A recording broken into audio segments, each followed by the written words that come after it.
So I'm joined here today by Gary Shearer, Chief Executive of the Saville Foundation, and we're going to hear a lot more about the Saville Foundation as we go through this conversation. The Foundation's mantra is to educate, enable and nurture. And they're creating, as they would claim, wholesome solutions in education and business. And by doing this, they are creating almost a reimagining of philanthropy and supporting the changemakers who are in that space.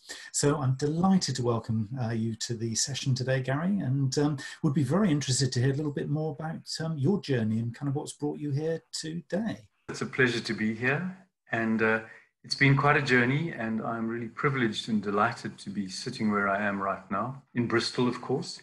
Come out of South Africa a couple of years ago to live here, and because of the work that we're doing, the Saville Foundation has been on it's been an evolving journey. My own background is I was in IT for almost 20 years, a lot of formative companies, so I learned a lot of business-related stuff in how to get startups going, etc. And then my brother and I started a wine export entity when Nelson Mandela was released in 1991. And we had the most magnificent journey around the world, reopening markets for South Africa with a very special portfolio of wineries, the top ones from South Africa. And it was incredible reintroducing South Africa to the world and learning an enormous amount on the way, because we started the journey without any capital, any knowledge of the wine industry other than what we'd imbibed along the way. And even the banks in South Africa had no foreign exchange set up because of the embargoes that had been put in place against South Africa. So it was a really wonderful, wonderful journey of learning and exploration. In about 15 years ago, when the company was structured and well set up, I went to go and visit an education project for a friend, and he asked me if I'd go up there and have a look at it with his wife, and we went for a couple of days. And at the end of the 4 days, I said to the chap who was running it, his name's Steve Carver, I said, "Steve, how are you going to make this work?" And he said, "I have no idea." And I said, "I love what you're doing. I'm resigning from my company and I'm going to come and join you." And that's where the journey started. And to my gratitude and blessing, I connected with Duncan Saville, who's an old school friend of mine, and he suggested we go on this journey together. And the Saville Foundation was formalized. He'd been doing some investing in his own his personal capacity at the University of Cape Town and the school we'd both been at, called King Edward's in Johannesburg. And my brother and I had done quite a bit of investment into bursaries for students at universities, etc., specifically for the wine industry at that stage. And so we had some good contextual background, but this has been the most extraordinary journey of unfettered exploration. And I think therein lies the key, because in the Saville Foundation, we've evolved as we've found what's required, or what we see is required on the ground.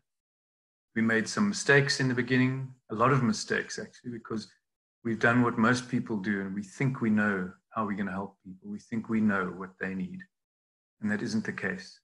We have to engage very deeply with everybody on the ground and listen carefully to what their actual requirements are, and make sure that we don't bring our, I guess you could call them, first world concepts and perceptions into the mix. And we see that all over the place. We see technology that never gets used. We see structures that have been built with all the great will and heart in the world and have cost a fortune. And we see corporate badges and philanthropists' badges all over the place. But more often than not, they're not successful and the people aren't using them.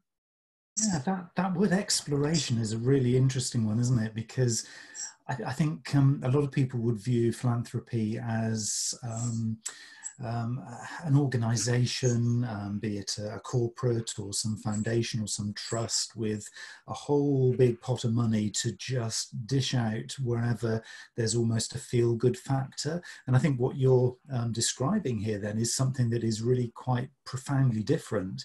And maybe then this exploration, is this really the thinking behind this reimagining of philanthropy, something that is much sort of more deep, if you like, in terms of that kind of engagement with the organizations or the individuals that could be supported by these kind of funds? Very definitely. Philanthropies have been around for couple or century and a half, and the goodwill of people is extraordinary. But what we found, and we did that ourselves, is, as I said, we often invested out of context, without enough deep insight of what really was required. And the bigger foundations have come a really long way.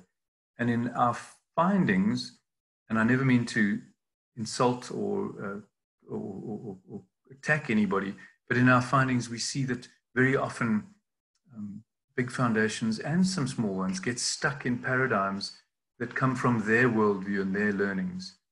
And we did the same thing when we started. So our journey of being unfettered, for instance, we don't set preconceived budgets every year. We go in to see what's available, and we don't create the solutions. We support people who are creating the solutions. So we'll go into you mentioned that the Saville Foundation's mantra, amongst other things, we create initiatives, but we don't. We literally outsource the doing to the people on the ground, the people who in the communities, who run NGOs that have also learned, in the main, have learned really big lessons and have shifted what they're doing. And so from early childhood development, through public schooling, through tertiary education, and even into community development, we found practitioners who are doing extraordinary things that are completely out of the box, but are meeting the needs of people where they're at. And a lot of it is consciousness-based work. And consciousness doesn't necessarily mean meditation or anything kind of spiritual or woo-woo.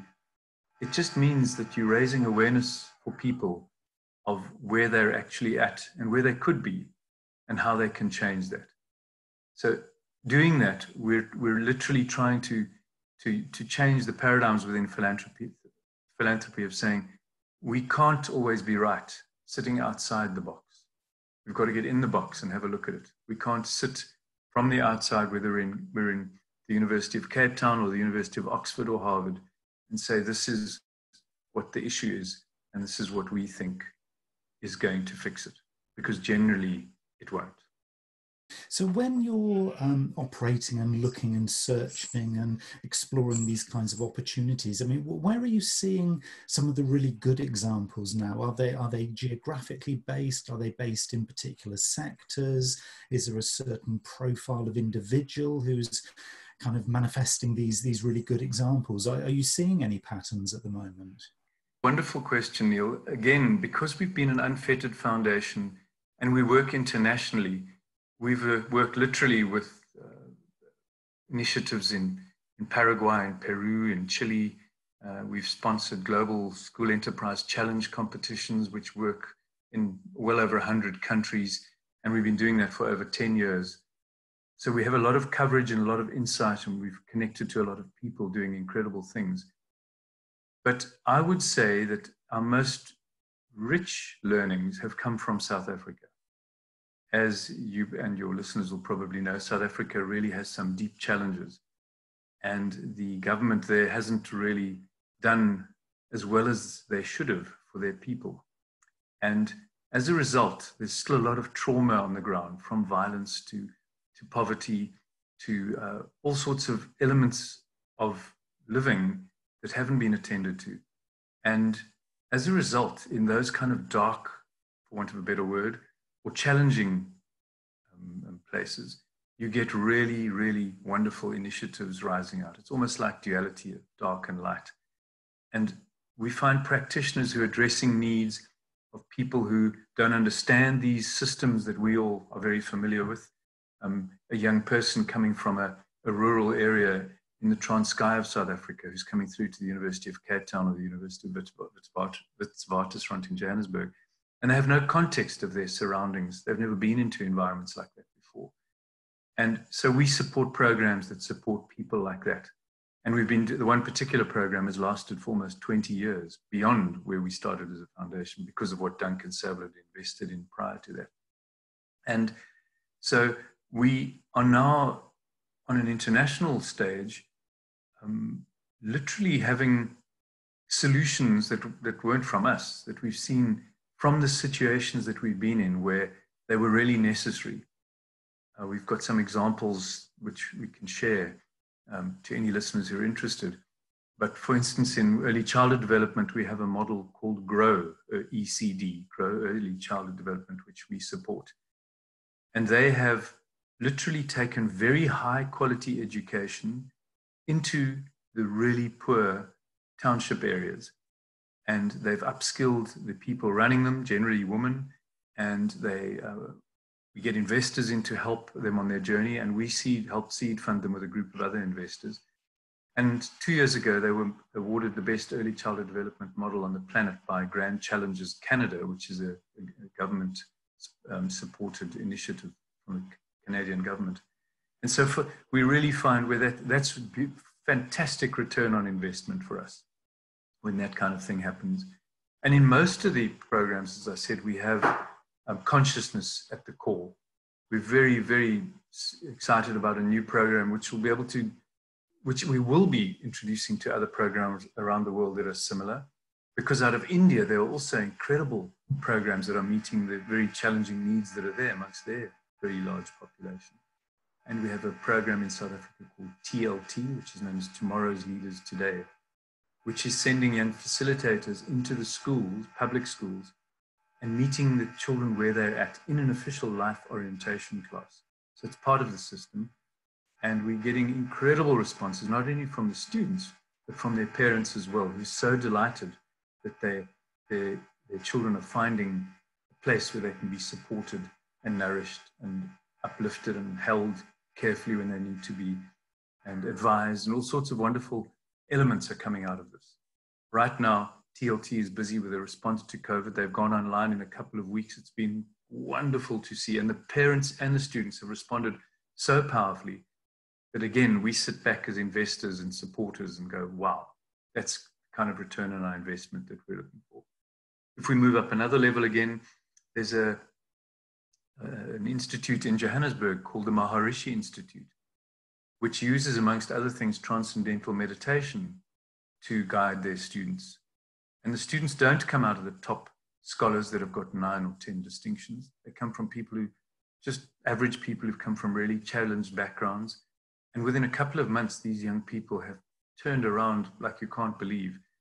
And the results that this small institute come university is getting, because the young people get a degree, is supported by the fact that a company, an international company like Accenture based in South Africa, their South African office both have shares in the Maharishi Institute from a broad-based empowerment perspective, and they also only take students from that institute now, because they're finding that they're getting such work-ready, well-rounded students coming out. And so, again, wonderful return on investment for us when we see how these shifting of paradigms that are generally holistic, they meet all the needs of the people they're assisting, are making such a difference to people's lives. I guess your focus and where you're sort of headed as you kind of do this exploration on an international basis by almost defining these, and let's call them change makers right now, these individuals who are going to both be inspiring but also inspire you in terms of their engagement and the kind of relationship that you'd be looking to form with them. What actually, from your perspective then, as a foundation, what would make or define a good change maker, somebody who you could really rely on, somebody who you get inspired and motivated by, and who, I guess in lots of ways, you're entrusting with this responsibility and accountability for driving things forward? I mean, is there almost like an ideal change maker? Such a good question. Again, if I think of the best change makers we come across, they're people who've worked very heavily on themselves. They've learnt that the world isn't only about them, but that how they react to the world is what counts. Almost like emotional alchemy. And most of the people who are really superb change makers have had tough life journeys, or journeys in which they've turned themselves around to look at situations, almost taking on a Buddhist paradigm, without emotion and too much attachment. You'll get involved, doesn't mean they're not completely and utterly committed to what they're doing, but they're people who can stand back and look at the situation and engage with their hearts leading, but with their minds keeping their emotions in check. And I know that's a broad generalization, but we love the term emotional intelligence and emotional alchemy. And we're literally looking at where we can include that in our future journey, because if we give that to everybody, the ability to look at themselves when they get angry and wonder why they're doing it.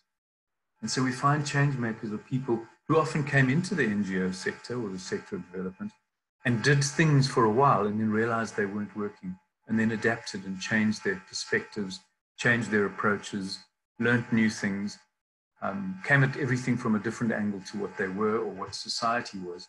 And that's where the real gems come from. So the people are change makers, but you can't be a change maker unless you've changed yourself. That's what we're seeing.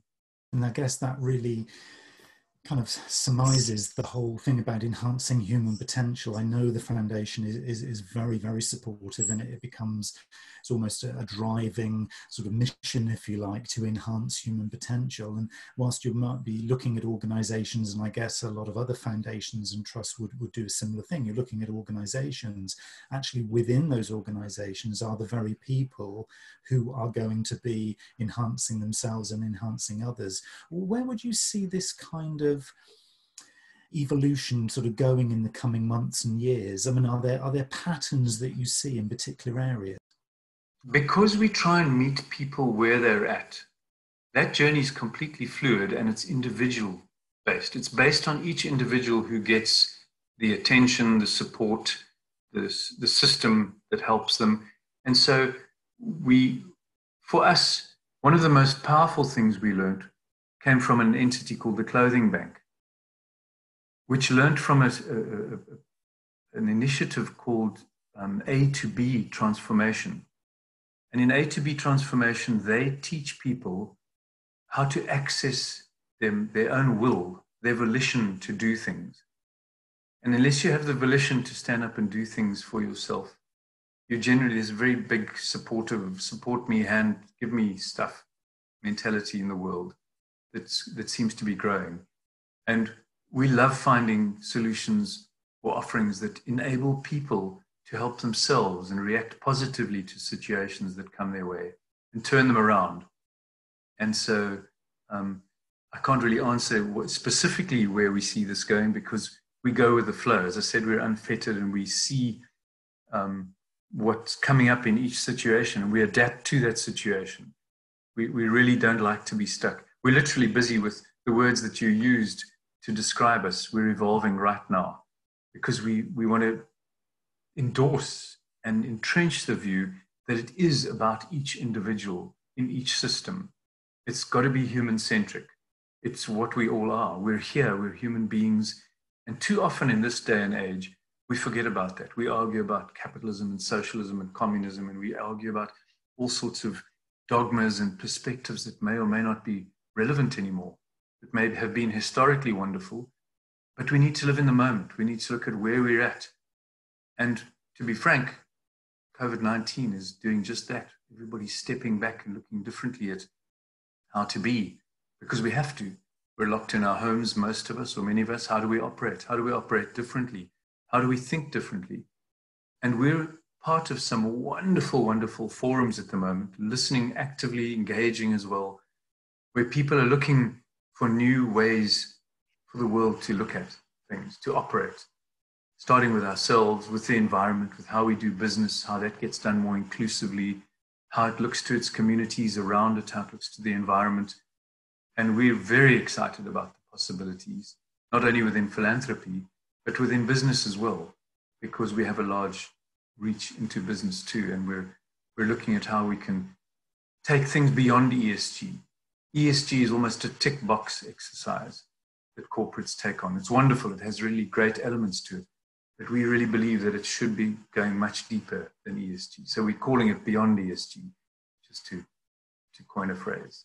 Let's just pick up on one of the things that you've described there, because I think it's really quite sort of fascinating in terms of, I guess, the pre-COVID-19 kind of world, where I think a lot of people, particularly in startups or kind of entrepreneurial situations, have been looking for, and I use the phrase, looking for funding.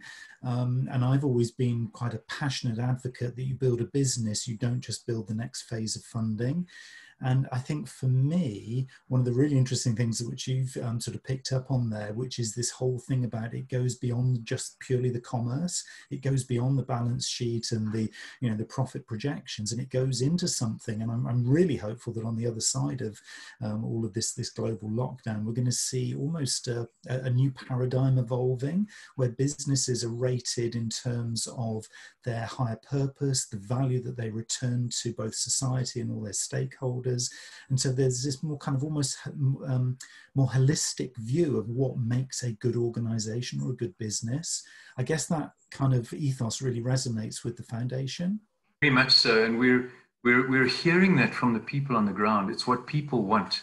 They're really itching for something different. And that's across the economic spectrum. I think people who have a lot are realizing that there's a lot more people who don't have enough, and that we need to start changing that. It doesn't mean that big systems, big companies, and big government will listen as well as they need to yet. We're certainly hoping so. We're looking for that, but I personally haven't heard that yet. And yes, they're all dealing with a really big crisis at the moment. And I think most of the responses have been wonderful and are allowing people to believe in their governments again, which has become a huge problem around the world. People don't trust the people who they vote in anymore, as we can see by the percentages of voters around the world dwindling every year. And so this may have a lot of unintended consequences on both sides of the spectrum, but we certainly do also hope that, and there are a lot of companies that are already doing mindful work and looking at how they can shift and become more conscious of their surroundings and their environments and their staff and the people who work for them, and consultants and all sorts of things within their system. So there are exciting potential times ahead. So what are your hopes then for the future? I mean, obviously post COVID-19, but certainly beyond, sort of to the medium, sort of longer term. I mean, obviously the foundation works a lot, sort of balancing education and business in its activities. I mean, what are your sort of bigger ambitions and bigger dreams looking forward? The Saville Foundation is just involved in philanthropy, but we do have a commercial arm that we're starting to get more involved in. Our big picture dream is that people become more conscious everywhere, whether we're in a corporate or whether we're individuals, whether we're at schools, because consciousness is almost an overused word, as is the term spirituality. But it does imply that we're trying to look for something different, something that we can't see. It's pretty intangible, this concept of mindfulness that we all talk about. But we've seen that when we see something we weren't seeing, that's raised, because we've raised our awareness and not just operated from a stuck paradigm that we were taught or shown or believed in, that there are other ways of doing things. And so part of our mission has been to engage very deeply, and we're involved in a number of forums around the world in which philanthropy and big development are all communicating to look at what we can find that leads back to individuals within the system, and how they all become leaders in their own right, and how we change the way leadership addresses situations, both leaderships in communities and the leadership of the people helping them. And so we're really hoping, we're seeing more and more traction, hearing more people discussing and getting involved in this element of the future. And so basically, you know, we're not looking for more projects to support. If we find projects that are really exceptional, and that doesn't imply projects that arrive with technology that will solve something. It's a project that arrives with a solution that will really assist people where they're at. And that might include technology. It might include some kind of social impact investment or some kind of growth, which the term that gets used in philanthropy is scale. But that's not where we need to start. We think that this needs to grow organically, person by person. And we're really looking forward to people becoming more aware that we need to shift so much to create a different world for ourselves. And that's so beautifully, eloquently put. I think, you know, for lots of people, that's going to just totally resonate. And, you know, if somebody's sort of listening to this or watching this and they feel, you know, this is really my calling. This is something that I've been thinking about for some time, and I want to get involved. I want to explore whether I'm in the right stage of my life journey to be able to maybe contribute something, or to maybe go and work in a project, or maybe create my own sort of philanthropic foundation or trust or entity. Can you sort of describe any sort of first steps that people might take? Are there any good resources? Are there any good places where somebody might be able to take that next step and explore for themselves? I think the journey is so individual for all of us, but we have to start with ourselves. So when you get that feeling, I would suggest to anybody, you've got to look to yourself first and look to your own environment. And philanthropy doesn't mean, we get approaches from people who say, we've got this incredible idea and we need 1 million or 100,000 or whatever the numbers are that they're talking about to do it. And every single initiative around the world that's really successful today started from something small. And it's only once a corporate is big that it can fund big things. So most initiatives, and that's what I would caution everybody, start small. Start right where you're at. Start with the people who live near you. Start with your relatives, start with your friends around you, start with schools nearby to you, and offer your services. Go out and feel what the sector's like. It's really easy to get brilliant ideas that can solve big picture problems, but it's really difficult to make them work, and it's very difficult to find the funding. If you get traction and you grow your seed that you've planted and nurtured and watered really carefully, mindfully, and you keep doing that for enough time, you will be recognized. You will get visibility and support. And that's how we've seen things evolve over the years. And so there's no magic blue pill or red pill that you take, but you can work on yourself. And one of the most effective books that I've ever come across is one called Emotional Alchemy. It's by Tara Bennett Goldman. Her husband wrote Emotional Intelligence, and she's taken that a step further, where you say, you become so aware of your own emotions that you stop reacting to them. You stop getting angry when people say things. You stop squeaking about things. You just look objectively and check yourself before you respond. And that's such a good place to start, because believe me, when you get involved in this sector, you have to really do that, because you go into areas that you don't understand. You don't understand people's traumas, their challenges, their lives. And so we need a lot of empathy. We need compassion. We need understanding, and we need to start with ourselves. It sounds pretty corny saying all that, but it's not. It really is the way to address this. This has been absolutely fascinating. I really thank you for sharing, almost sort of like sage advice and kind of guidance, I think is the way to kind of, sum this up.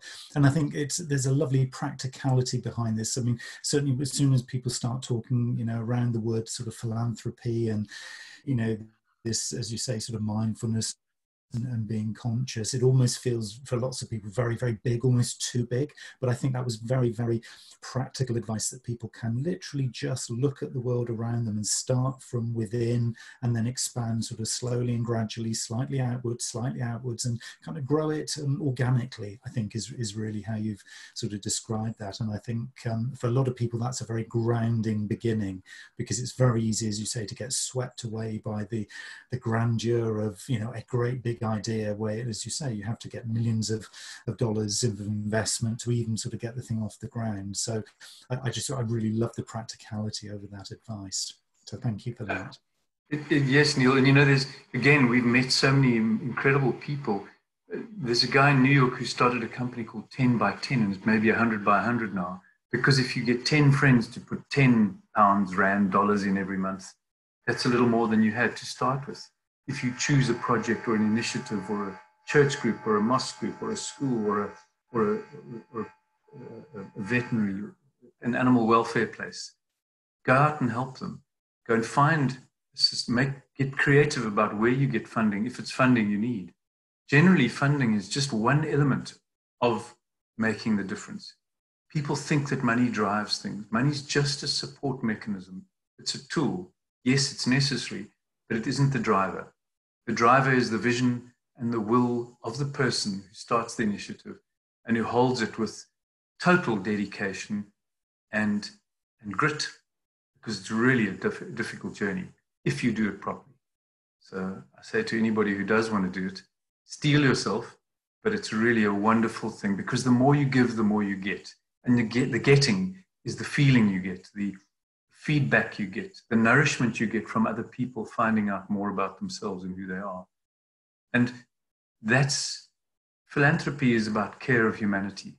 And somewhere along the line, as we do in our capitalist world, and I'm guilty of that, we get carried away by the money, the doing, the things that we deliver to people, the creations that we put up. And as I've said a few times during the talk, that's not always the appropriate response. Gary Shearer, thank you so much for joining us today. It's been a great pleasure, thank you. And you can get back to the beach behind you, and I can go back to the beach out there. I wish. You well, Neil. Thank you.